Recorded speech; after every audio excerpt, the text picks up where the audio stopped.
Railway મંત્રી અશ્વિની વૈષ્ણવ દ્વારા નવી રેલ સેવાઓનો શુભારંભ। રેલવે મંત્રી શ્રી અશ્વિની વૈષ્ણવે ભાવનગરથી અનેક નવી રેલગાડીઓની હરી ઝંડી બતાવી છે। મંત્રીએ 3 નવી રેલ સેવાઓનું વર્ચ્યુઅલ શુભારંભ કર્યો છે, જેમાં ભાવનગર અયોધ્યા એક્સપ્રેસ, રેવા પુણે એક્સપ્રેસ અને જબલપુર રાયપલ એક્સપ્રેસનો સમાવેશ થાય છે। આ સેવાઓ ગુજરાત, રાજસ્થાન, મધ્યપ્રદેશ અને ઉત્તર પ્રદેશ વચ્ચે દૂરગામી પરિવહન સંપર્કને મજબૂત બનાવવા માટે રચાયેલી છે।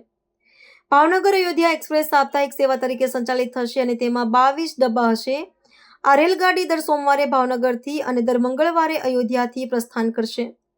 લગભગ 1552 કિલોમીટરનું અંતર કાપતી આ ગાડી મુખ્યત્વે ધાર્મિક યાત્રીઓ તેમજ પશ્ચિમ અને ઉત્તર ભારત વચ્ચે સીધો સંપર્ક ઇચ્છતા પ્રવાસીઓની સેવા કરશે। રેવા પુણે એક્સપ્રેસ સાપ્તાહિક ધોરણે મધ્યપ્રદેશ અને મહારાષ્ટ્રના મહત્વપૂર્ણ શહેરોને જોડશે, જ્યારે જબલપુર રાયપુર એક્સપ્રેસ મધ્યપ્રદેશ અને છત્તીસગઢ વચ્ચે દૈનિક સેવા પ્રદાન કરશે। શુભારંભ પ્રસંગે રેલવે મંત્રી ગુજરાતમાં આગામી રેલવે વિકાસ યોજનાઓની જાહેરાત પણ કરી છે। આમાં પોરબંદર રાજકોટ વચ્ચે નવી રેલ સેવા, રણાવાવ સ્ટેશન પર 135 કરોડ રૂપિયાના ખર્ચે ડબ્બા જાળવણી સુવિધા અને વિવિધ માલવાહક ટર્મિનલ્સનો સમાવેશ થાય છે। મંત્રીએ વળી જણાવ્યું કે ગત 11 વર્ષમાં 34,000 કિલોમીટર નવા રેલપાટા નાખવામાં આવ્યા છે અને સમગ્ર દેશમાં 1300 સ્ટેશનનું આધુનિકરણ ચાલી રહ્યું છે। આ બધા પ્રયાસો ભારતીય રેલવેના આધુનિકરણ અને મુસાફરોની સુવિધામાં વૃદ્ધિ લાવવાના સરकारना व्यापक दृष्टिकोणનો भाग છે।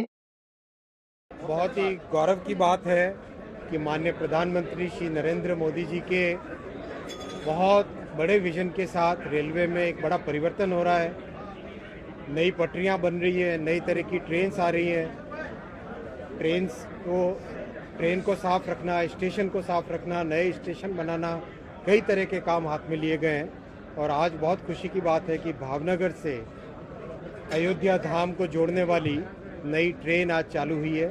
मैं सभी भावनगर के निवासियों को और रास्ते में पड़ने वाले सभी स्टेशनों पे और बड़े शहरों में रहने वाले सभी साथियों का आज अभिनंदन करता हूँ।